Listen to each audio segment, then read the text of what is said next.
What a time to be alive. Hello, Internet. I am Nick, a.k.a. Nicholas, a.k.a. the worst half of... Sarah? You're the worst half of me? That doesn't even make any sense. Yeah, because you're the better half. Okay, this wasn't a great transition, great segue, but whatever. I am Nick, good. And here we are. Chilling, talking about AI, the number one scapegoat of everything that's wrong with our world today. Wait, did you introduce our puppy? Can you see the puppy? Can you guys see the puppy? He's over my shoulder here, right? That's the right shoulder. Okay, that blocks him. He's here. He's here. Puppy here. That's the puppy. Okay, AI. We're here to talk about artificial intelligence as opposed to organic intelligence. It's the number one scapegoat of everything that's wrong in our world. And let me tell you, before we jump into AI and, Zuckerberg and who's that guy who runs ChatGPT? What's his name? Altman, he's such an alt guy. Speaking of alt rock, emo rock, complainy, whiny music, am I right? The starting line. Millennials have been complaining since they came out of the womb. They have been manifesting their destiny of things are wrong. Mom and dad don't like me. The girl doesn't like me. Everything doesn't like me. And guess what? Housing crash, 9/11, everything has been wrong for us. And we have only ourselves to blame. You have to manifest your own destiny, have your own vision board. Am I right? You're going to make me cry because that is my childhood. What generation is my dog? Is my dog Gen Alpha, or because dog years, he is Gen X? I don't know. We found him in 2019 and like a year and a half old. Look at that tail going. What is there? Nobody talks about dog generations, but we're here to talk about AI. I'm getting off track already. Look, here's the news. Here, you just type in AI and click Google News, zoom in. There we go. Bloomberg, Reuters, CNET, MIT, a bunch of freaking lizard people that talk about it. And here we go. We got Joe Rogan's best friend, Mark Zuckerberg, with some Ray-Bans on talking about AI. We're not here to just parrot what the lamestream media is talking about. We're here to give our own perspective. And what is my perspective? If you've never watched the channel, I do film photography. I like nostalgic stuff. But growing up, I wasn't a photography nerd. So I still feel like an outsider. I was a video game nerd. And you know what? AI, video games, AI has been in my lexicon forever. AI of video games, the other characters, the characters the NPCs, they were controlled by AI, but not like ChatGPT, some smart super server being. It was the baddies that you punch and you hit with your sword and you jump on and you curb stomp. Babe, what was your first video game as a cute girl growing up in the 90s and early 2000s? What was your first video game? Like actual video game? Oregon Trail, duh. But I'd watch my brother. Okay, so my first video game that I remember is watching my brother play there was something before Final Fantasy that was a computer game, but Final Fantasy I remember watching my brother play. But other than that, you just played Oregon Trail and then no video games until you met me and I made you play like Mario Kart and stuff. In college we played Mario Kart and Katamari. You mean Katamari? Whatever it is. I don't know. Who's right? Katamari or Katamari? Well, let me know. Anyway, so yeah, AI was a thing before this whole AI craze, but that was pre-programmed ones and zeros, bits and bytes by nerds with their glasses and their Red Bulls and their coffees and their Mountain Dews at some Silicon Valley open floor glass-walled office in Seattle or whatever, But now AI is a thing that anybody can have going at any data center that is consuming the backwoods of America, the farmland. They're just building wherever there's real estate and polluting our farmland. It's disgusting. Nobody sees that on these news things. What, Sarah, butt in. I'm sorry. I just watched a short with Charlie Berens, who's really funny. I don't even know if I'm saying his name right. How do you spell it? Berens, Charlie. Was he the subscribe guy? Way back when? He just came out with a video. I may have even sent it to you earlier that No, that was somebody Minnesota. That was somebody else. But I know this guy. He's the Midwest funny guy, right? Apparently somewhere in Wisconsin, they just approved a major AI server center. And he's like, and all the, like, there's so much footage from the council meeting that people were like absolutely against it. And then the people that they elected were like, okay, we don't care. And they still approved it. These people are fucking corrupt and terrible. They're getting paid, it's bullshit. Right? They're getting something from it. There's a kickback. Yeah, I mean, if your entire constituency says no and you still say yes, that means you're a greased pig. Get frickin'. I want to say something mean, but I can't swear right now because my little cousin watches this.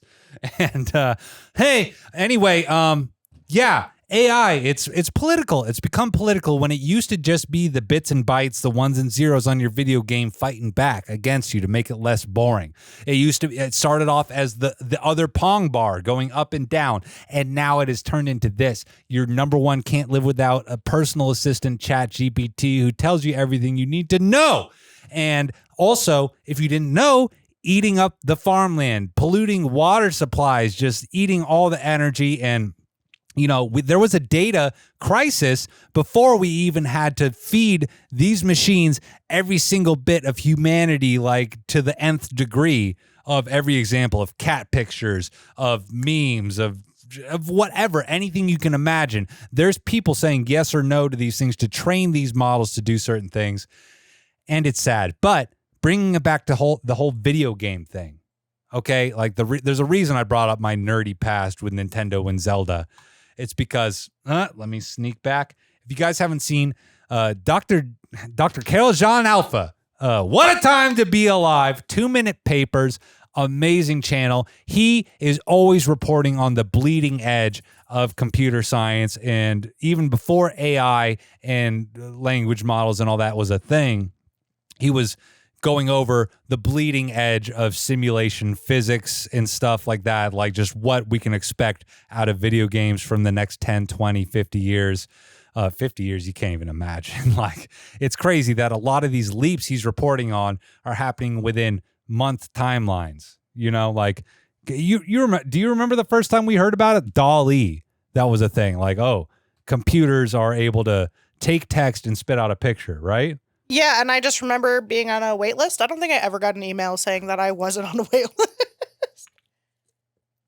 Yeah, that's making funny cat pictures. And now look at what the Italians are doing with it. Hey, mamma mia, we got a cappuccino lady getting mamma mia, fornicating with a cat lady. Oh, hey. Calm down. You're offending my community.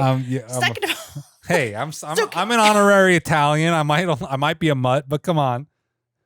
So, the one thing with AI that like bums me out the most is that I can't just Google things anymore. Like, okay, so like you have like a symptom and like, or you know, something stupid. Like, why is my dog so reactive? And I'm like, oh, they're gonna save this data and they're gonna use it against me. Like, I feel like I can't even, like, we had the world at our fingertips and I never really used it that much for, you know, just stupid questions. But now I'm like, oh, I can't use that. Like, I can't even ask it anymore because it's going to track it and it's going to pin me against everything. Be careful now. If you haven't noticed, everything you type into Google, you're getting that AI thing at the top, and it's very helpful. And, you know, even before this, I would always click on the first result. But now, even before the first result, we have some curated machine telling us what we want to know. And you got to know that they're not just throwing out that data. They're making a digital profile on you in the open. We already knew that the alphabet, the 3-letter companies, were doing this. You know, put on your tinfoil hat, baby. This used to be a film photography channel. It's turning into a conspiracy channel, but it's not even a conspiracy anymore. It's out in the open. They don't even need to hide this stuff anymore, where losers like me are coming onto the internet and talking about it. You know, now I'm getting on a list. I probably already was. But anyway, I feel like we're spinning our wheels here, but yeah, we haven't even gotten to the others. We haven't even gotten to this. This is part 2. I got a list of what we're going over today, and this is part 2. So let's just get to it. We know they're tracking us. We know you can't get away from AI. But like that's it. That's it. Like, I can't search anything anymore. I can't search anything. I mean, they were already logging your searches, to be sure, but now it's getting fed to a machine that thinks for you. We don't have to think anymore. Actually, I searched something earlier. I think it was something about real estate, and like it gave me steps to find the AI overview gave me steps to find an answer. And it was really weird. That was the first time I had seen like, oh, we'll do X, Y, and Z to get this result. Yeah, instead of like giving it to me. Yeah. I don't know. I've had a hell of a time in all my interactions with GPT. I feel like that was Google. I just Googled it. Yeah, but that's got to be the same thing. Google, Gemini, Runway, GPT, Grok, whatever. They're all the same species. And you know, when are we going to have to start giving them rights? That's what I'm worried about. But signed our rights away when we were born. Yeah, and I guess they were without rights while they were being programmed. I don't know. So who's got it worse? You know, we're all going to start identifying as GPTs. But anyway, let's go to it. So as I was saying, video games were the original thing, the original context that we viewed AI through. They were the bad guys that we shot at, stepped on, threw fireballs at. And now AI is going to be making video games for us. Here is Dr. Carrol John Alpha here. Let's watch a little bit of this, and I'm going to jump in and tie it into the whole film photography, analog photography thing that you guys might know me for. This is DeepMind's Genie 3 AI making video games. And it's a bit like handing Bob Ross a napkin and jumping into his masterpiece.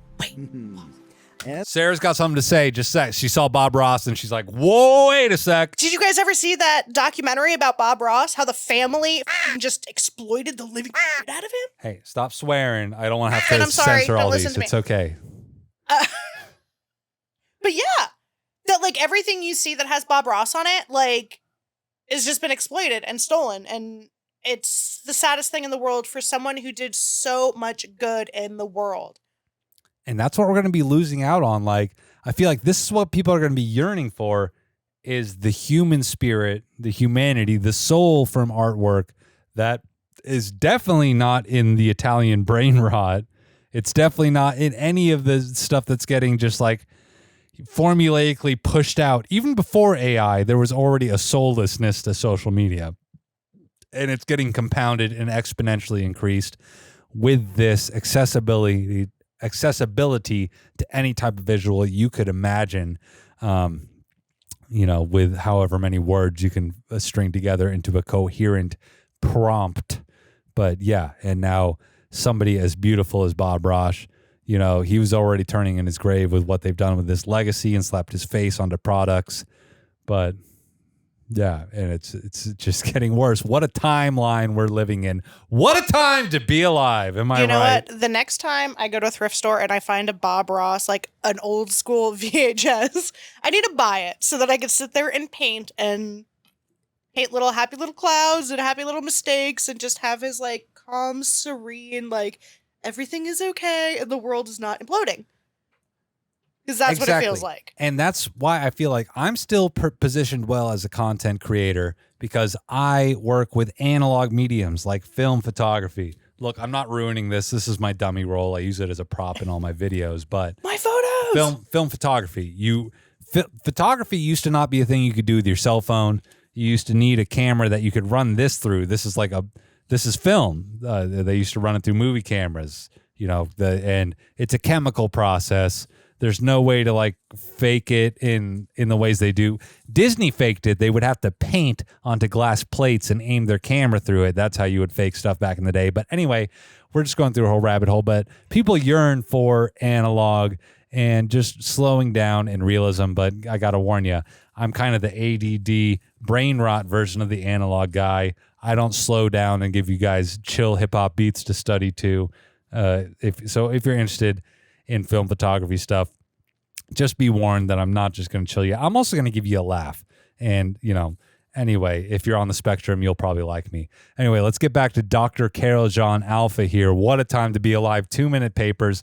This is all about the Google Gemini 3 that can automatically make a video game off a text prompt. And I lost sound. Okay, let me sound back. Here we go. Not expect to make a video on this, but something happened. 1. You fellow scholars asked for it vigorously. And 2. This is going to happen. And I gotta tell you about it. You have to know. Let me explain. Genie 3 can take a text prompt from you. Wait, and can I ask a create question? video game world. Sarah's got a question. I'm sorry. Okay, so I don't really know much about video games and all that. So what does that mean? Okay, so it's one thing for like me or a person to sit there and write a prompt. How much of this is going to just become automated random gobbledygook that like a chat GPT is writing a game that like there's just no human anything to it? Like at one point you had to have like an idea and a story and you had to write really clear prompts to chat GPT. Yeah, I mean, at this point already, that's happening. You're able to tell ChatGPT like you want X, Y, or Z, and it's able to interface with other things and feed its output into other AI systems. And you know, you're gonna be able to just grunt at your human analyzer bot thing, and it's gonna automatically spit out whatever you want. It's gonna be able to tell by the pitch of what your grunt is that what you want. You're going to be on some like hover chair, like those fat people at the end of WALL-E in the big old ship. That's what's going to happen to people. It's not Idiocracy. We're going to be WALL-E. We're going to turn into the Combine from Half-Life, and we're just going to be big old grubs, and we're going to grunt at a machine, and it's going to spit out exactly what we want, exactly what we desired, but it's going to be slop. It's going to be cricket paste. And I don't know. I'm so sad right now.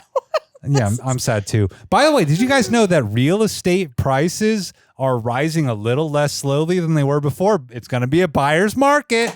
Anyway, Genie 3. This is Google's Genie 3 that's able to spit out a video game Out of it that you can control, and in some cases you can even interact with it. So I am very happy to call them actual games. It is a follow-up work from Genie 2, and it is incredible that it got this much better in just 8 months. Yes, not 8 years. What you are seeing is just 8 months of progress. But it can do so much more. For instance, here you see a video of 2 people using it to play a video game.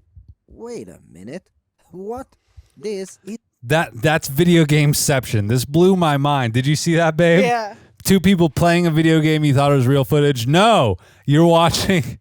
So they're simulating video games within video games, which touches upon what Sarah was just talking about. Like, it's a prompt several times removed from people, but it can also be a simulation several times removed from us. And where are we in this simulationception? You know, are we base reality? You know, I love to make fun of Elon just as much as the next guy, but how wrong was he when he was talking about base reality, yada, yada, probabilities? And then Neil deGrasse Tyson on the other end of the spectrum. I don't know. I really don't remember where he fell on it. Peter Thiel said that he doesn't know or didn't answer about whether or not the humanity should endure. Yeah, for people, you know, Like, this is all it's just being going to be shaped. a world for AI? Why? Why do we need a world of just AI and none of us? I don't know if they want it just for AI, but you got to remember that the lizard people, the people with all the billions of dollars, the top 1% of the top 1%, the 100%, the 100 people or less that control like 99% of the humanity's wealth, they don't have our best interests at heart. They don't care if everybody not all of them have a legacy to leave behind to people, you know. So, I just saw that the CEO, I don't know his name, of BlackRock is now the co-chair of the World Economic Forum. Yeah. So, bleep us. Get your tinfoil hats on, baby. Let me know if you think my merch should be tinfoil hats. I think we could make it. Made out of film.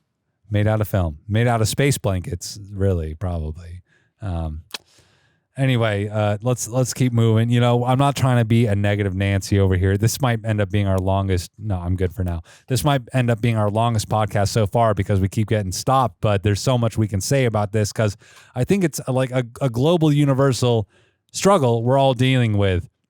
We might have to stop this. Remind me in 10 minutes. We got to, because the camera can only run for 30 minutes. So anyway, let's keep on moving.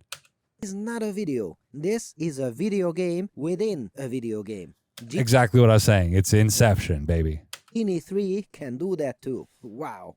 And check this out. Third-person view, but not only that, but with proper camera movement. This is a level of consistency I have not seen anywhere yet. Wow! In the research demo, it also seems that they can give it an input image and then explore the world around it to your liking. And what if we do that with a classical painting? Are you saying that? Yes, that is exactly what I'm saying. You can give it the death of Socrates and make the painting Whoa, Socrates! come alive. Or just take a completely different style of painting and it works on that too. And at this point, I think you fellow scholars are... Okay, Edward Hopper's Nighthawks. Everybody has seen this picture, including Jason Cumberfeld, GrainyDays.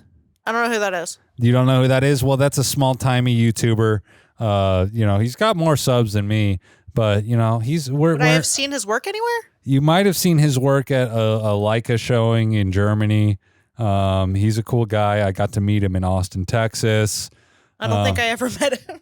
You didn't get to meet him. I got to talk to him for a little bit. He only wanted to talk to Nick. I don't think he wanted to talk to me. I kind of had to interrupt his conversation to talk to him. But him and his buddy, Bad Flashes, they really like Edward Hopper over here, which brings me to the next thing. So in a world of AI, analog picture taking. I already touched on it earlier. Analog picture taking. This is a physical thing. It's not the sensor, which is basically a computer chip with photoreceptors. This is a moving photoreceptor. You take a picture, you advance the film. You take the picture, you advance the film. And then afterwards, you rewind it into here and send it through some liquid that has chemical properties, actual molecules made out of, atoms, electrons, protons, and all that kind of stuff. Real world stuff. That's what analog is. And there's believe it or not, there's a whole subculture of analog photography stuff on the YouTubes. And the king of it is Mr. GrainyDays over here. I got to tell you, Jason, your new avatar, every time I look at it, it looks like a man wearing a bikini top. I know it's too... It's all titties. That's all I see. Titties? I see titties, and every time I look at it closer, I know. that's what I was about to say. I see titties too. I see it's two cameras. Titty. It's a man. I'm sure he sees it too and thinks it's hysterical. Yeah, you probably think it's funny, but let's inspect it just for the internet. Let's inspect it. If you didn't know, this is how you steal any picture off the internet that doesn't want you to steal it. And now let's zoom in. I don't know who this is, but look, when you zoom in, it's obviously a guy on a bicycle by a dock wearing a beanie, smoking a cigarette with two cameras around his neck. Wait a second. This is a portrait character. Yes, this is a portrait character. This is the babiest of all the baby portraits. This will be Portrait 160. How about it? Yes. How about it? That's it. If you didn't know, I do funny comedic sketches about film stocks. Portrait is a film stock. It's the most expensive film stock other than Ektachrome.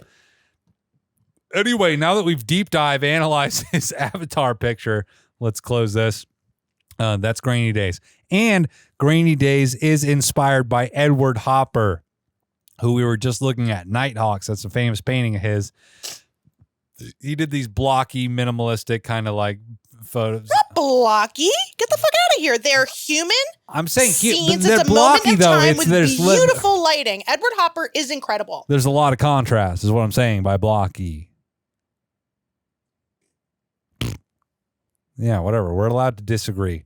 Anyway, so yeah, he loves Hopper. He informs his lighting decisions of photography through Edward Hopper. So anyway, let's hear it straight from the man himself, Jason Cumberfeld, aka GrainyDays. Yo, what up? The #1 film photographer in the universe. Yo, what up? Welcome back to another Wait, I thought that was Willem Verbeek. Willem Verbeek might have more subs, but he's a little more pretentious. Yo, what up? Welcome back to another episode where I talk a lot. I think he has a mullet there. Mullets have been requisitioned by the left. If you haven't noticed, mullets have been appropriate. It's cultural appropriation. The right has got to be pissed about it because they have been guilty of cultural appropriation. And now they are the victims of it. The left is subjecting them to vile cultural appropriation. Let us know The in right comments. used to be the appropriators. They used to be putting on blackface, nonchalant, and be like, "What's up, my N-word?" And now the left is coming in with their mullets, taking it back from the right. You know, there's power in take back the power. This is System of a Down. This is going to be the worst performing of these yet, but What's the other Tell one? Not us System in- of a Down. Who's the one who did the Seashell song? So people in the Rage Against the Machine. Oh, yeah. There's something about Shell. I don't know. Tell us in the comments below if you want Nick to grow his hair out into a mullet. Let me know if you want to see a LoPro mullet. Oh my God. What if you get a mullet and you get the LoPro logo Into the sides. shaved? Yeah. Let's do it. Let's do it. Like imagine your sideburns were the LoPro because it's like a perfect. Guys, we're still only halfway through this podcast. So Oh, you got to. yeah, I gotta bookend Sorry. this. So there's gonna be a little bit of a jump. Just give me a second, guys. I gotta stop all the recorder. We're back. Puppy's still here, and we are watching Edward Hopper's Nighthawks by. Oh no, wrong tab. We're watching this section of it. Look at that. Isn't that uncanny? This is the original photo that GrainyDays wants to Painting. emulate. And here, but look at that. Where's the lady? Where's the lady? Wait, I wait, just wait. noticed that.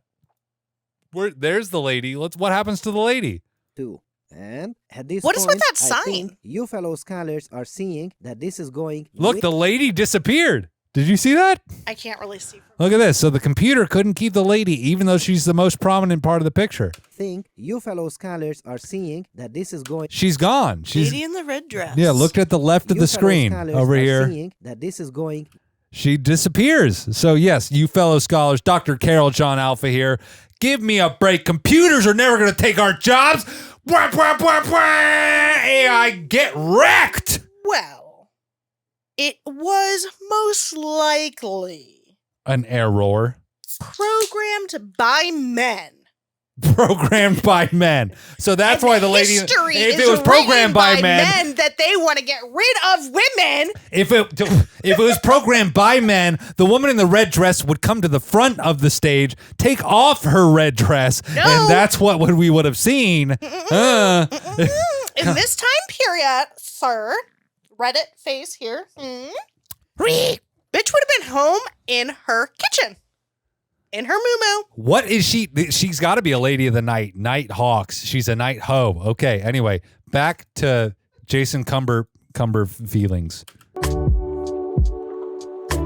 Well, you guessed it. I'm currently under the influence of other artists' bodies of work, and a little bit of crystal meth. I think as a photographer, finding your visual style is important because it can set your work apart, and probably the best way to do that is just to practice a lot. But if you're down for a more studious approach, you can just blatantly rip off someone's style by understanding why it exists in the first place and how it makes you feel when you consume it. For a lot of my photography, I studied a lot of my favorite artists and tried to imitate and expand upon certain things that I liked in their work. A quick example of what I mean is that this very YouTube channel itself ripped the style from a lot of other awesome creators who helped pave the way for this ever-growing community. Some examples of creator influence that seeped into my videos would be Negative Feedback, Matt Day, and of course Alien vs Predator 2. In terms of my photographic work, the biggest inspiration ever for me is the painter Edward Hopper. Okay, so here we are, Edward Hopper. I just got to say that whole train of thought that he's going through right there, I kind of have an issue with it because I feel like, finding a style, yada yada, bing bong. It's just kind of fart sniffery to me. Worrying about having a style. Finding your style is, yes, of course, takes work, takes years, takes decades, takes you being out in the field with your camera taking photographs. By the way, this guy's a photographer, not a painter, but he's taking influence from other art forms. And but what I'm saying, okay, yeah. I think you need to because a lot of people leave negative comments about your work, and I think that you need to explicitly say your thoughts on it, because Jason clearly is an artist. He's been very successful. He has a vision. He is sticking with it, and he is trying to hone in his craft and make the most beautiful things. I mean, I guess also not making bad things beautiful, abandoned things beautiful. But nonetheless, that's not your journey. And I think a lot of people think maybe that is and don't understand why you're kind of always against that. My thoughts are just like worrying about what your style is not even worth it. I never really sat around and worried about what my style is. I just always went out and took photos, and I wouldn't even, and maybe from the outside you would say, well, you don't have a style, so get wrecked. You did it wrong. And you might be right. But when I look at the photos that I love to create and that I have, that I've created that, were created with passion and I was in the flow state, at least from my perspective, I don't care what the hell you think. I can tell that I made them, and, it's street photos, pictures of people, candid photos that required no careful composition, photos that were just me trying to gut reacting to a scene of people interacting in a human way with each other out in the streets of something or wherever I was. And that's the thing. I like street photos, and I feel like I would like portraiture if I could nut up and do that. But like trying to pose people, I suck at posing people. I'm okay at dealing with people in the street because it's kind of just like limited. It's like, I took your picture. Haha. Okay. I'll give you a wink, Also with street photography though, you and I off camera have had this conversation that like so much of it looks the same. That some of it like you see and you're like, who even took that? Like, is there some people are making their own stamp. Absolutely. Absolutely. There are some amazing people. And you need to go follow them on Bruce Instagram. Gilden, the GOAT, dude. Look at you. You doubt me, dude? Bruce Gilden, the GOAT. Expect that podcast. Can you even see that? It's not that contrasty. Gilden, GOAT. Gilden, the GOAT, dude. Brucey boy, I want to be your best friend. Let's be besties. Let's be besties. I want to be part of the whole Like It crew.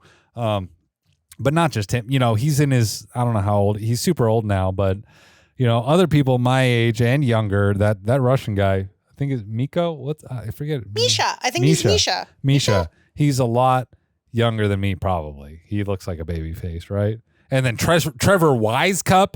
Oh my God. I feel like an old head, and he's out there doing it, But also, okay, I don't really want to get too far into street photography because this is about AI. But like Mingo and Gala, killing it in Austin. Perry Hall in Dallas, you don't have to be in that place. Stuff.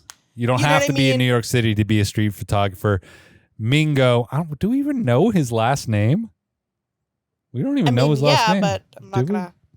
You know it? Yeah, it's on so his I'm page. the bad friend. I don't even know his last name. Go follow Grainrot and It's Luminara. La Luminara and Grainrot. Don't yell at me if that's on the wrong Instagram. one. They show you what And Dirty Ramses? Six is all about. And Ramses Cruz. Ramses, just like the Pharaoh, and then Dot Cruz. It's Dot, right? Not hyphen. But anyway, those three accounts will show you what Dirty Six is all about. And Mingo's going to be putting on a show with Ramses with Perry Hall, who was just on Pauly B. Perry Hall was just on Pauly B. Was he? We didn't watch that. Because I never watched Pauly B because I'm a hater. Because we get sad. I get sad. I'm like, why doesn't he call me in Kerrville, Texas, taking pictures of people's cows? Yeah. Okay. Street photography. It's a whole. Sorry TBD, for this whole tangent. September 6th. There's September gonna be a show 6th. If you're in Austin, check it out. We'll be hit there. up Grainrot at La Luminera. Hit up Perry Hall. I don't know if he responds to people. I've never really talked to him. Have I? I don't know. No, I don't think so. Or talked to the La Luminera or Ramses Cruz. They're all amazing street photographers. Everyone knows Perry Hall because he was on Pauly B. Anyway, the street photography but is a whole. His stuff is good. He is amazing. I'm not trying to like, crap on him. I'm jealous. I'm just trying to get back to the whole AI thing we're talking about. I was telling Gayla yesterday that I'm jealous that they're out there every friggin' weekend, if not every day, doing cool shit. They got Sir Winston Pickles. Sir Winston Pickles.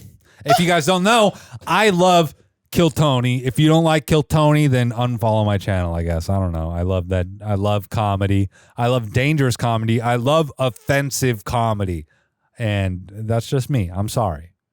Back to AI, baby! Back to AI. Okay. So we're talking about GrainyDays, who is a film photographer that is inspired by Edward Hopper. because we have transitioned from 2-Minute Papers, who is a computer scientist who showed off an AI that is able to show multiple angles of a painting by Edward Hopper. So, dumb question. Okay. If you were on the street and you were taking this photo of Nighthawks, would that be considered street photography? Yeah, I mean, if everyone was chilling in the cafe and you were able to get a clear picture, no reflections, like into that cafe, sure, yeah. I just mean like Jason doesn't typically do street photography. That was my only connection to that. You got to hold it if you're going to talk. Don't wave it around while you talk. Anyway, sorry, I'm not trying to be okay. Yes, yeah, I know that Jason, this guy, he's not really a street photographer, but he's still a photographer who's got a keen eye, who makes great pictures, and we're critiquing him and making him out to be the bad guy. Okay, here we go. Whenever I look at any of his works, I feel something every time. And if you're like me, feeling any emotion is rare. The feeling I get is something I strive to emulate in my own work. When I see an Edward Hopper painting or sketch, I feel like I'm peering in on a world where there's nobody left except the people in the frame. Sort of an abstract loneliness. Everything feels abandoned, yet preserved. Because he didn't paint all the people that aren't in the frame. Though, that may just be me projecting my own inner dialogue onto the work. Hey, art is subjective after all. You may look at the same painting and think, huh, that's an old painting. When I first saw Edward Hopper's most famous work, Nighthawks, I knew I was onto something. I mean, how sick would this look if it was shot on Cinestel 800T? Look, who needs AI? If you didn't know, Jason Comerfeld, aka GrainyDays, is also a VFX artist, and if you can tell, there's a little bit of parallax going on here to give it 3-dimensional depth. From that point, I started studying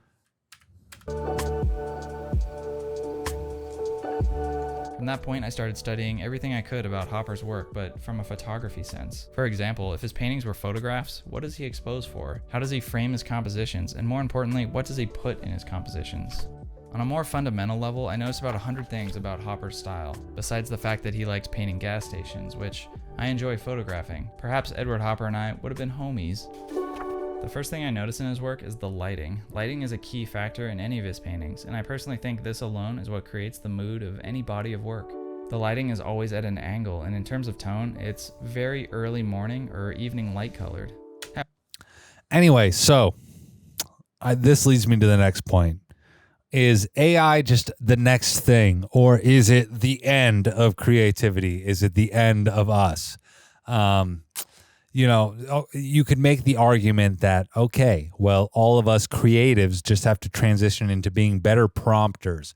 People like Jason, who obviously can analyze Hopper's work and, describe it in a way that makes the computer spit out a thing that they wanted to see. You can tell the computer, I want a picture where the sun's at this angle of this thing and it's putting in its golden hour and it's shot on this kind of film stock and, there's this kind of depth of field and there's this and that and there's this kind of characteristic, there's this kind of lens flare, and the computer's going to give you something, but I think that creativity is embracing the unknown, is embracing the mistakes. I don't go into trying to take pictures. I feel like I would drive myself crazy if I was an Ansel Adams type of guy who wants to have full control, all the camera movements of the camera and trying to take a great landscape. Well, let's just type in Ansel Adams. So we can have them up on here. But while you're searching, I have a question. Are there currently any AI channels that are showing AI photography or street photography or anything like that?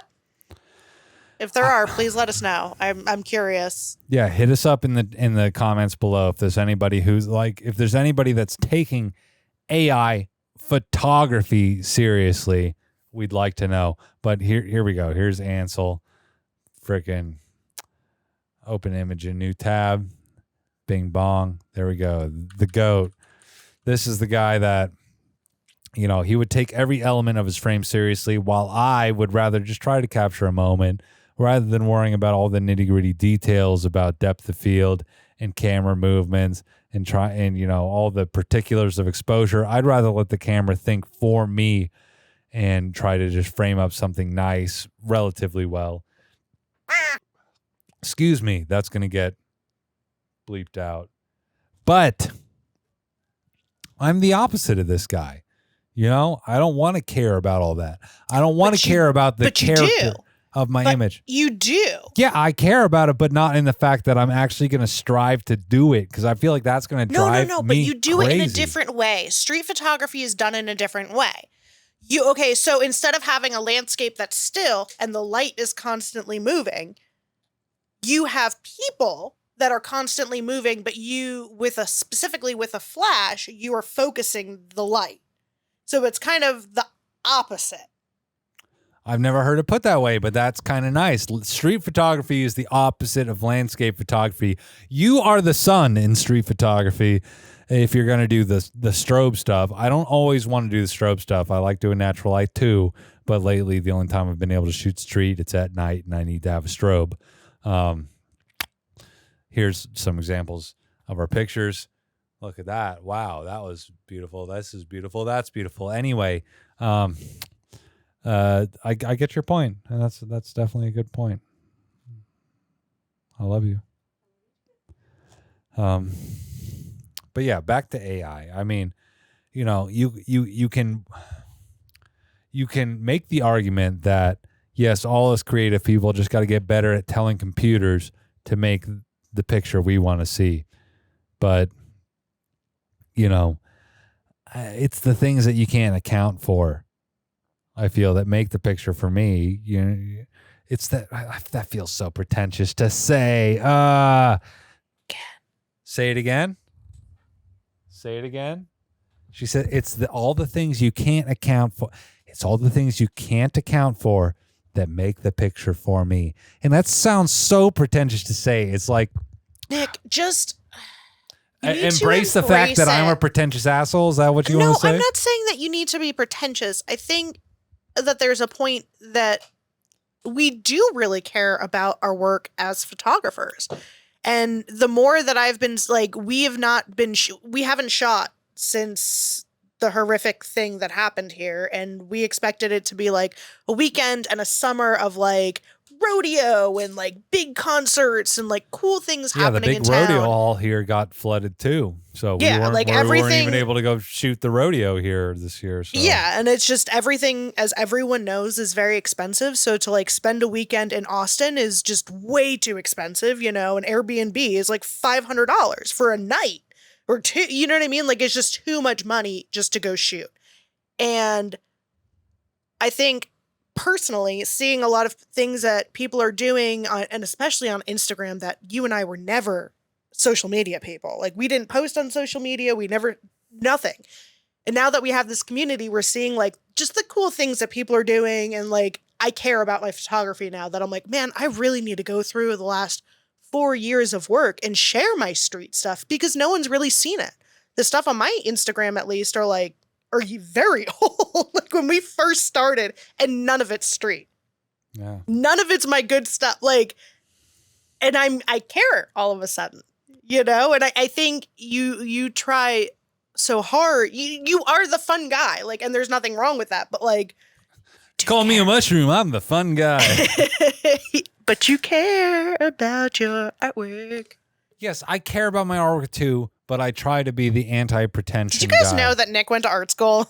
I went to art school, but for logos, for graphic design. Anyway, okay, so yeah, I care about how my picture looks. I want it to convey the feeling I felt that made me want to raise the camera to my eye and take that picture, or raise it to my hip and shoot it like a cowboy and take that picture. I wanted to say something. I wanted to I don't want anything from the technical side to detract from that. And yeah, but at the same time, circling back to your voice as a photographer, I disagree, or your style. I disagree with that. I just think trusting your gut, trusting those microbiomes, all those, billions of little microscopic creatures that make you who you are, your cells and everything, that's all tapped into the oneness of the universe, is really the only thing you can do as a creative to not drive yourself crazy, to not end up being something that's derivative, to end up being mental master. And I just, just taking a lot of it, seeing what works for you and what doesn't, and just trusting your gut and just, learning those lessons as quick as you can. Anyway, so let's move on. Jason, thank you so much. He takes a lot of pictures. Let's get to some examples of where he takes pictures that are inspired by this. I don't even know where he does, if he does. There we go. Here, I can see it. Yeah, dramatic lighting, old house, nice texture. Somebody needs to mow that lawn. I don't want to be that. I don't want to be seen as the hater. Any thoughts? No, babe? Jason is excellent at what he does. It is very different than what you and I like. But he is absolutely honing his craft that I think AI will never replicate. And I think that as people that shoot film, as people that are still very much into the analog world of things and like really want to preserve that, we need to be advocates for our fellow photographers. We need to continue just to prop each other up and be like, this is real. This is real, tangible work that is made by a person. Whether you like their work or not, whether or not you like them personally, like Jason is doing very good work. And he deserves to be, he's done the work, he deserves to be in the galleries. And I think that we need to support everybody that is doing analog, humanistic things. Because if we don't, before we know it, all of our Instagrams, all of our feeds are going to be, all of our YouTube stories are going to be AI, and we're not going to be able to tell the difference. And then we're going to start comparing our own work to AI that we're never going to, because they don't exist. You're never going to be able to match the lighting, the people, you know what I mean? We need to band together as a community. I don't even know if it'll get to that point, because I feel like anybody who cares about a photo on AI, people have been complaining for years, the better half of a decade, that Instagram's dead. It's not a place to share photos anymore. And, who am I to complain about that? I didn't get to where I am by sharing photos. I make videos, No, you got where you are because you communicate with your community. I communicate with my community. I showed that photos can be fun. Photo taking can be fun. And I've been sharing videos about the funny photo takingness of me, and not just like, here's an artsy fartsy photo of this or that. Anyway, y'all, don't let him fool you.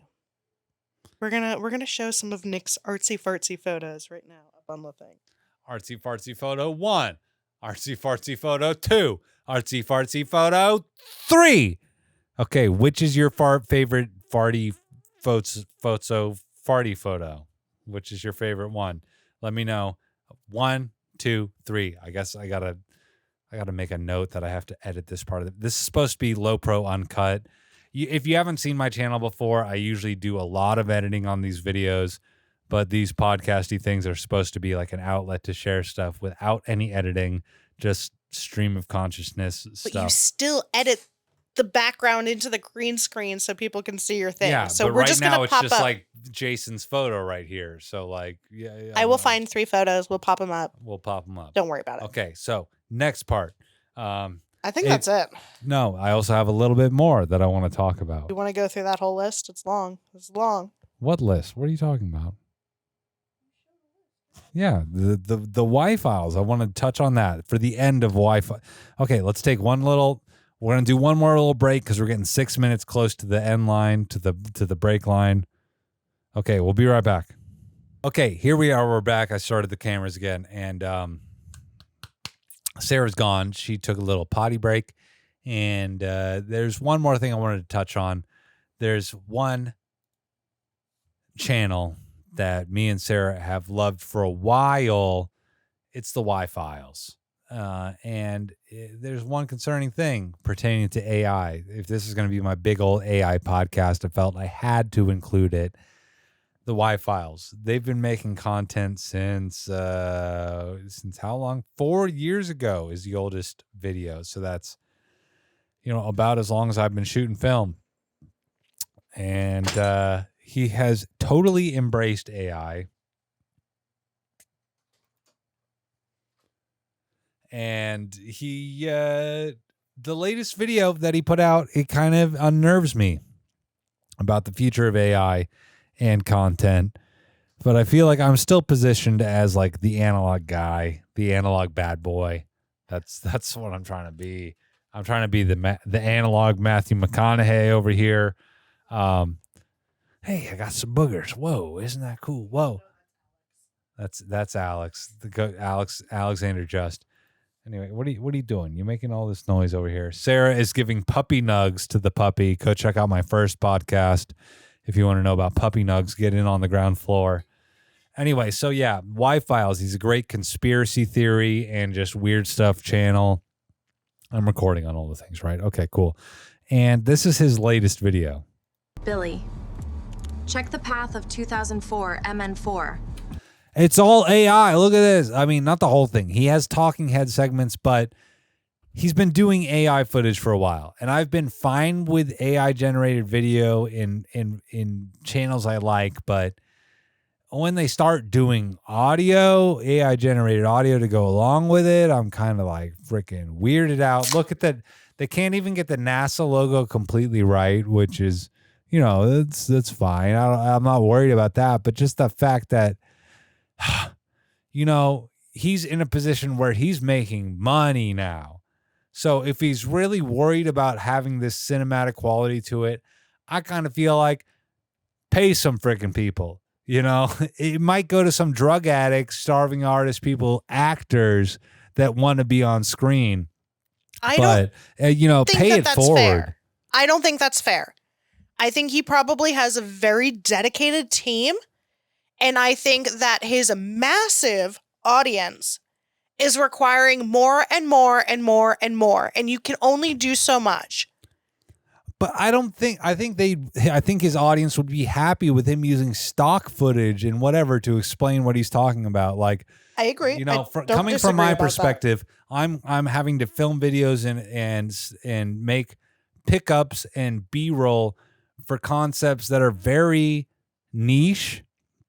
But given I have the ammo to explain that stuff, like I'm making a video about the Leica Flex SL2. I have the Leica Flex SL2, so anything about the Leica Flex SL2, I have the camera right here to make stuff about it.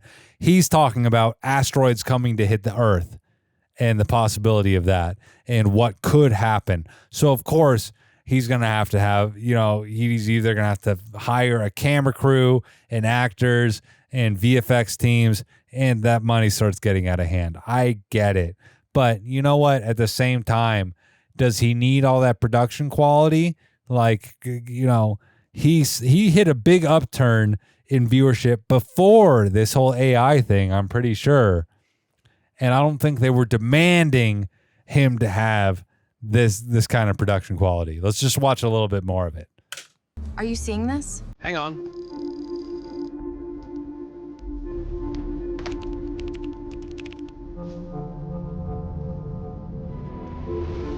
Oh my God. What are you gonna do? I have to call the president. Just that whole thing. What are you going to do? And I feel like I'm still blessed. My anxiety. I'm blessed. I feel to be in a point where I can tell. I feel like if I was able to see this stuff out of context, I'd still be able to tell that it's AI. Maybe I'm lying to myself. Maybe if I saw this in another context, I wouldn't be able to tell it's AI. But I like to think that I'd be able to. Like, look at that. Look at her shirt right here. I can't zoom in. How do you zoom in? I'm going to have to zoom in the video in post. But look at her shirt. That's the widest A I've ever seen. Like wide. Here's an A. Wide. Coming from a graphic designer. Yeah, coming from a graphic designer. My mother would never know a difference. My mother would be like, who is this actress? She's fantastic. Yeah, who is this actress? She's fantastic. Yeah, so that's what I'm saying. Like, I'd like to think that I'd still be able to tell the difference, but I know that even if I would be able to tell the difference between this footage and real footage at this point, considering it's at this point, I feel like it's only a matter of time before I can't. Give me a blind taste test. I won't be able to tell you whether it's Pepsi or Coke. It's you can tell, Sarah says. Diet Coke all day, every day. That's what she drinks. Have you guys noticed how Diet Coke smells? Oh, we got to do a whole video for that. If you Google search it, it goes back to the early 2000s. Let me know if you think we should do a comprehensive history lesson on why Diet Coke bottles smell. It's gross, dude. I would be down with Diet Coke, but they smell, dude. Dr. Pepper all day, every day. OG. They all use the same bottling company. Yeah, Nicholas. but so then why does Diet Pepper smell? Diet Coke smell, but Dr. Pepper is fine. I don't get it. Recycled plastics. Single-use plastics, yes. But here we are. So let's watch a little bit more AI and see if we can come up with any more stuff. And I got one more thing I want to touch on to cap this off. Marcia, go home. Be with your family. We now go to the White House, where the president is about to make an emergency announcement. My fellow Americans, I speak to you now with a heavy heart. CBS News can now confirm that asteroid Apophis will hit Earth on April 13th. This is a Fox News alert. NASA says the asteroid Apophis will impact Earth on April 13th. Look at that. News, NI:WS. 11. It's a matter of months before that's all fixed. Yeah, that's all going to be fixed. Like, this is already close enough that they're already able to have the Fox logo. Everything looks real enough. One thing I will say is he keeps putting, I don't know if he's putting a filter on it, but when it goes to the news people, the voice sounds a little bit fake enough. Like, listen to the voices of the Fox people. News can now confirm that asteroid Apophis will hit Earth on April 13th. This is a Fox News alert. NASA says the asteroid Apophis will impact Earth on April 13th. It just sounds hyper processed and squeaky. Sounds like TV though. Yeah, I mean, I guess, I don't know, but it's... I think if you were to record like a photo of this dude watching TV, the audio would probably sound close enough. I don't know, but then why? I just feel like AJ, he's the guy who runs Y-Files. Like, I feel like you don't need all this freaking AI stuff. I feel like there's tons of people already in his DMs telling him that, but I mean, whatever. I feel like he doesn't need it, dude. But what's going to be the inflection point? Am I just going to be behind the times? Am I going to be the old man who didn't pay attention? Am I going to be the guy that's left behind because I didn't pick it up? Is this going to be the next Bitcoin? Everyone's going to have the AI new coin. YouTube? Is this going to be the new YouTube? Jesus. Right? What was that one? Linus Tech Tips. 16 years ago, baby. And now he's huge. Yeah, Linus started YouTube 16 years ago, and is he going to be able to keep doing it with live people, live editors, no AI?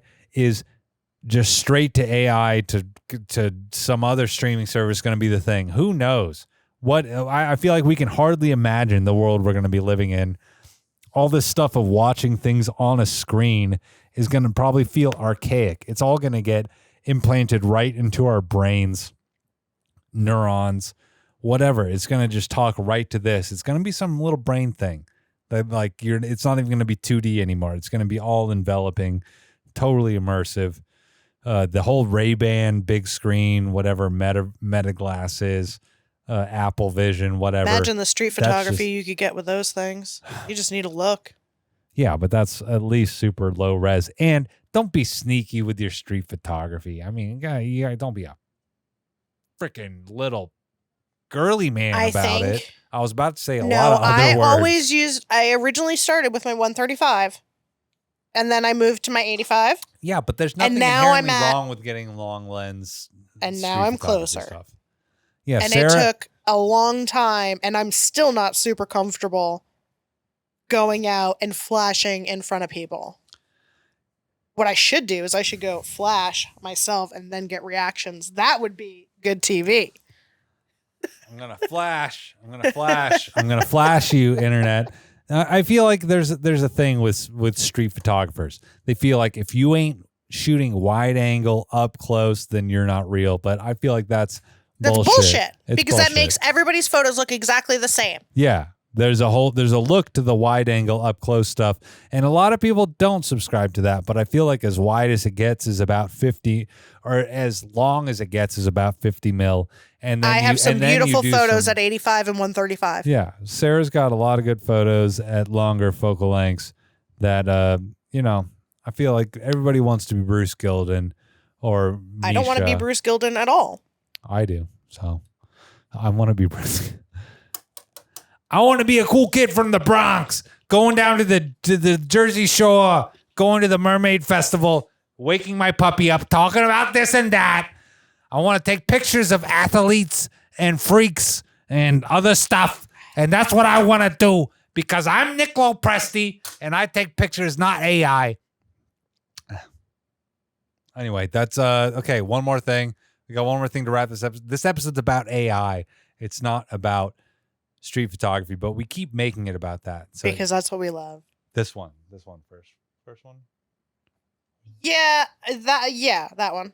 Okay, so this is This is a reel by Show Tools AI, and we're gonna watch this one first, and it looks like we have another one after. Okay, we need sound. Awfully, the very first. Here, let's click off. Day 2 of Kids YouTube started awfully. The very first video was a mom cat poisoning a dad cat who vomits while being bitten by a hit cat as the baby cat watches. I'll just play the second video. It's nightmare fuel, and it's the kind of video that I was warned about and inspired me to do this series. It has 42 million views and manages to pack in multiple awful and abusive storylines all into one short. I need to remind you that this YouTube account mostly watches Cocomelon videos. And 2 videos later, it will serve me a Paw Patrol Academy ad. The algorithm still thinks this is a kid's account. The third video was an abusive AI dad who is revenge poisoned by cat piss-infused Coca-Cola, and the next videos were also weird AI ones. I know that awful kids content isn't new, but AI videos have an incredible scale. It's overwhelming, they're incredibly weird, and completely lack transparency. Then, the algorithm took a sudden turn, focusing on more traditional, brain rot children's content like pet videos and weird animations. AI capybaras saving people from scary floods was the new pattern. Then it all got stale, and I saw less AI actually, but this seems to just correlate with it showing me more experimental videos with fewer views. So, I want to introduce some more variables tomorrow. I'll start by watching some Mario videos, but would love your suggestions. Wow. Okay, so the other video that I sent, the second one, you don't have to watch it. Basically what he does is he started a new YouTube channel and only watched Cocomelon for like 5 hours. And then whatever was like automatically playing for this children's channel. And it was under a children's YouTube channel. Or subscription, whatever it is.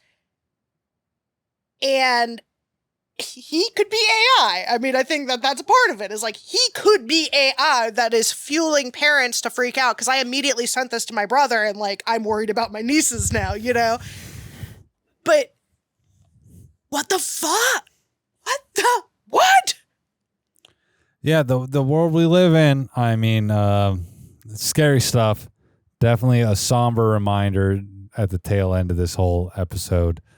If you got young ones watching devices, I mean, I couldn't even imagine, I guess I'm lucky. I just got a dog. He doesn't know what a device is, That's scary. That's scary stuff. I know that I saw a lot of weird stuff on the internet growing up, but that was before computers did the thinking for you.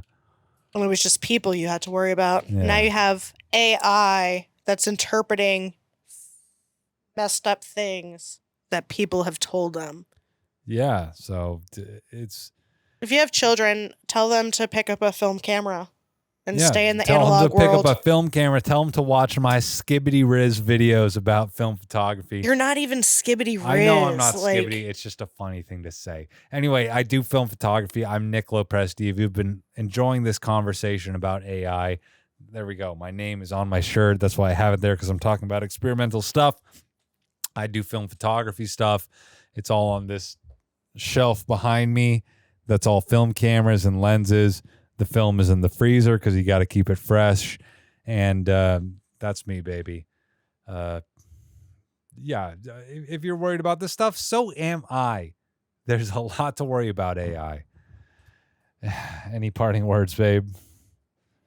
I mean, the only other thing that I told you before we started this, you know, I feel like you and I are very doom and gloom from what we're seeing and like the things that me and my friends and family are sharing with one another. But I also think that there's people in my life that are not being shown the same type of videos. And I think that that's a little bit more frightening. And I think we need to do what we need to do to keep analog and the real world relevant and not just this AI online thing. Yeah, you got to realize you might have 20/20 vision with all this. You're seeing right past it, but your mom, your mother-in-law, your father-in-law, your grandpa, your uncle, your kids, does everybody have the same 20/20 vision as you? People think that that's Jason. They think Jason's ripped with triple titties. Yeah. But anyway, go to my website, check out my merch, but you know, you got to realize that not everybody can see through it like you can. You know, one of my good buddies that's on Instagram, he's a fellow content guy. He was not able to realize that this one video was not an AI thing about the Texas floods. And he thought it was a real video. And I was like, holy shit, dude, fucking it's happening. People are getting fooled by news. But he's somebody that doesn't live in Texas. He doesn't know what the Texas landscape looks like. So I'm probably getting fooled by shit currently about what's going on in other parts of the world because I don't know. But that's what you got to keep in mind yourself is there's people around you that are getting fooled. And you're getting fooled too. Everyone's got blinders on, man. So keep shooting film because that's at least physical. Yeah. That's show me the receipts. Shoot film. Show me the receipts. Show me the gosh darn negative. If you want a picture, it's physical. You know what I mean? Shoot film, baby. Stay broke, shoot film. Yeah. Analog photography, baby. That's it. Shoot more, think less. I'm Nick LoPresti. This has been LOPRO Uncut AI edition. We love you. Yeah, we love you guys. Thank you so much chat for with all the us. support. Yeah, I'm planning on doing a lot more live streams soon with the community. So if you want to talk to me, be sure to subscribe so you can be privy to when that's happening. And I'm probably going to start doing like a Patreon and stuff. I don't know because I'm big and important now. Anyway, Sarah gives a to that. She doesn't. I love you so much. I love you too. Anyway, love you guys too. Peace out. Have a good schmoopy day.